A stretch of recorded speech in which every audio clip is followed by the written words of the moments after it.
What if Europe's first university wasn't in Paris or Oxford, but by a quiet lake in the Balkans? Before the great medieval universities of Western Europe were founded, education was rare and limited to a small, privileged elite. For most people, the world of letters was a distant, unreachable place. Books were precious and scarce, handwritten by monks in quiet monasteries. Learning itself was locked behind the complex veil of Latin and Greek languages that ordinary people didn't speak or understand. This created a vast divide between the literate few and the vast majority, confining knowledge to the clergy and nobility and leaving everyone else in the dark. It was a world waiting for a revolution, a spark that would bring learning to the people in a way they could finally embrace.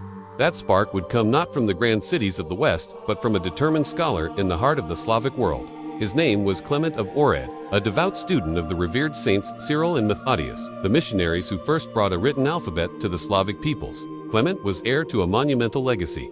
After their historic mission faced political opposition and ultimately came to an end, Clement didn't retreat. Instead, he carried their torch forward, continuing their work not with armies or political maneuvering, but with the quiet, transformative power of education. He understood that true cultural independence and spiritual growth for his people depended on literacy. He envisioned a center where the seeds of knowledge, planted by his teachers, could grow into a forest, providing wisdom and enlightenment for generations to come. He traveled south, to the serene shores of Lake Ohrid, a place that would soon become the cradle of Slavic learning and culture, all thanks to his unwavering vision. Around the year 893, Clement founded what historians today call the Ohrid Literary School. While it wasn't a university in the modern sense, with sprawling campuses and diverse faculties, it was a highly structured and ambitious educational center, arguably the very first of its kind in the Slavic world. It was a place of immense intellectual activity. Here, Clement and his followers didn't just teach. They translated crucial religious texts from Greek into the language of the people, Old Church Slavonic. They painstakingly copied manuscripts, creating a library of knowledge that was accessible for the first time. The school's primary mission was to train a new generation of clergy and administrators who could serve their communities in their native tongue. Over the years, it's estimated that thousands of students passed through its doors. These weren't just pupils, they were future teachers, scribes, priests, and cultural pioneers who would carry the light of literacy far beyond the shores of Lake Ohrid, forever changing the destiny of the Slavic nations. So, what made the Ohrid school so revolutionary?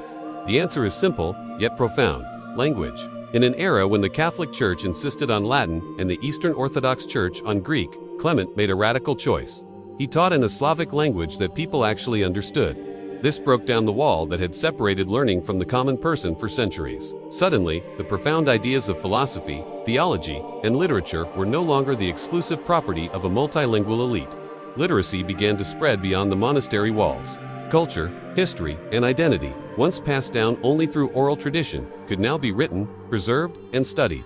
The Ohrid school wasn't just creating scholars. It was empowering an entire civilization. It demonstrated that knowledge could, and should, belong to the people, spoken and written in the words of their own hearts. The influence of Clement's work did not stay confined to Ohrid. The thousands of students he educated became missionaries of literacy themselves. They carried the newly refined Cyrillic alphabet, along with the books and teachings from the school, across the Balkans and deep into the heart of the wider Slavic world. From Bulgaria to Serbia, and onward to the lands of Kiev and Rus, the legacy of the Ohrid school spread like wildfire. New centers of learning, modeled after Clement's institution, sprang up. The written language they promoted became the foundation for the literary traditions of numerous modern nations. Ohrid transformed from a simple town on a lake into an undisputed capital of knowledge, a beacon whose light would illuminate the path for millions.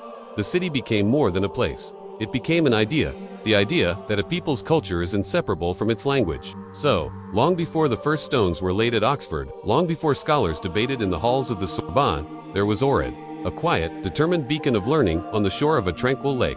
It was a place where education was built not on exclusion, but on inclusion. A place founded on the simple, powerful belief that knowledge should be shared in the language of the people. Clement of Ohrid's school was more than just the first Slavic university. It was a testament to the enduring power of language, learning, and culture to shape the destiny of nations.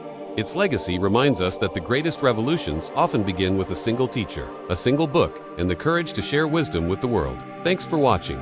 If you want to uncover more stories like this from the footnotes of history, be sure to subscribe to our channel.